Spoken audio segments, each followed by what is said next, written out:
Hey guys, I'm Brendan, I'm Sam. and we're here to teach you how to make a game with Corona. And this is this awesome program that lets you make video games for mobile phones. And so here's kind of what we're going to be showing you today. You see we have a space background, a ship, and then of course some enemy bombs flying down that we are going to try to blow up. So let's get to it. So once you install Corona, you're going to basically create a new folder on your desktop or wherever that's going to contain both your code and your image assets. So you see right here, we've already got all of our images that we're going to use for the game, as well as 2 code files. The first one I'm going to talk about is this config.lua, which is right here. And this is basically just a settings file that defines the dimensions that the code is going to work within. Not necessarily the dimensions of the phone. And then we also have main.lua.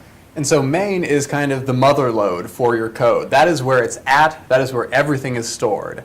Main is the go-to folder. When you open your Corona project to play the game, main is where it starts. So all your code is going to be in there.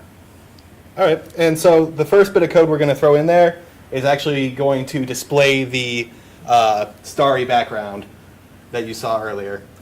And we're going to do that by first creating a local variable called background. And so a variable is like a box. It's where you store stuff. It can be a number, it can be a word, it can be pretty much anything. But the important part is that you have space and you store it there, and it has a name. And so what we're going to store into background is a display object called an image rectangle. And we do that by calling display.new image rect. And this is a function, and it takes a few arguments. The first one is the source of the image file. And so in our case, that's going to be stars.png. And keep in mind that all of the images that you're going to be working with in Corona are going to be PNG. And that works out well because it supports transparency and scales well.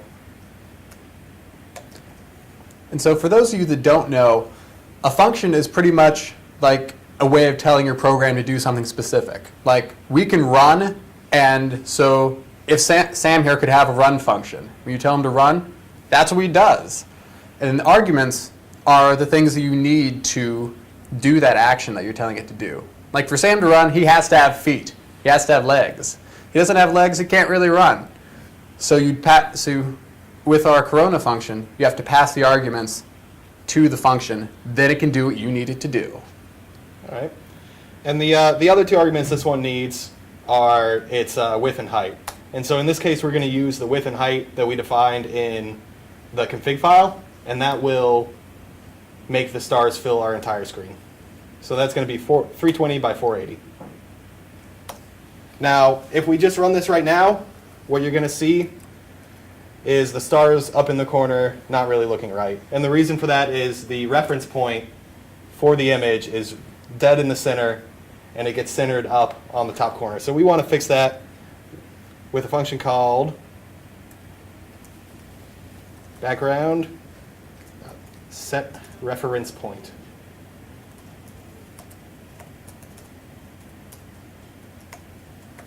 And that receives an argument that is just something like top left reference point. And now that we fixed that, we're going to go ahead and put that up in the very top left corner of your screen. So we're going to do that by adjusting properties of the display object. We're going to say background.x, which just means the x position of the background object. It's going to be equal to 0. And background.y is equal to 0. And so now when we look at it, we should have a nice starry background. And then we're going to use the exact same principles to bring in our ship object. We're first going to create a variable, and then put a display object into it and position it on the screen. So let's go ahead and do that real quick. We're going to call this variable ship. And just like the background, display new image rectangle.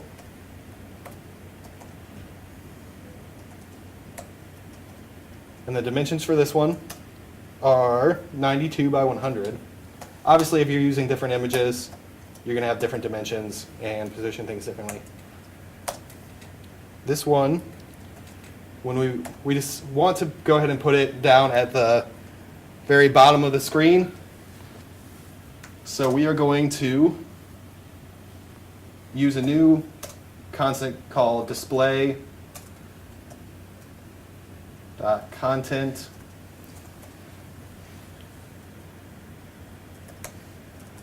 width. And basically what display.content width and display.content height are is just the maxes of the screen area. So if we were to just put this ship on content width, it would shoot, boom, way over to the very far right. And we don't want to do that. We want to center it. So we're going to go ahead and divide that by 2. Yeah. And that will give us half of the total width. So no matter what device you're working on, whether it be an iPad or an iPhone or anything in between, content width is always the width of that screen, and content height is always how tall it is. So by using these, it allows us to not only make our game just for the iPhone, but also for the iPad, the Android, and anything else we'd want to, because we're taking into account what it's for. So we're going to do the exact same thing for the Y value. Ship.y is equal to display.content height. And this time, we don't want it to be all the way down on the very border. We want it to come up a little bit. And since the coordinate system in Corona goes from 0 at the very top down to whatever your content height is, we're going to subtract from content height in order to raise it up a little bit. So I'm going to go ahead and just subtract 50. And if we run that, we should go ahead and see our ship pop up. Boom. All right. And then the next feature of our game is obviously the enemies, the bombs. And so we want to be able to have multiple bombs on the screen. And so we're going to use something called an array. So before you learned about variables, just the box you can place stuff in. Now, arrays are like if you have a bunch of those boxes stacked together. So like you have one here, then one on top of it, and one at the side of it. And it's pretty much a way of organizing lots of these similar variable boxes and keeping track of them all. So like you can have an array of 3 boxes wide and 2 boxes tall. Then you have 6 total boxes. That's how arrays work. So our array is going to be called bombs, obviously. And we're going to initially it. We're going to go ahead and create a blank one, like so. And then we want to go ahead and basically make an image, just like we made the images for the stars and the ships. But this time, we're going to store it into each slot of those arrays. So what we're going to do in order to accomplish that is called a for loop. And so a for loop is this thing where you tell a program to do the same thing multiple times. Like if you're trying to eat a bowl of cereal, you don't just take all the cereal in one scoop and you're like, oh, but instead you're 1 bite, 2 bites, and it's the same sort of thing multiple times.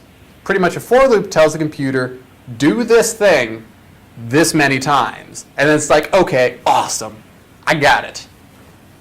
So in Lua, that's going to look like for, and then we want to iterate, let's say 3 times if we want 3 bombs on the screen any given time.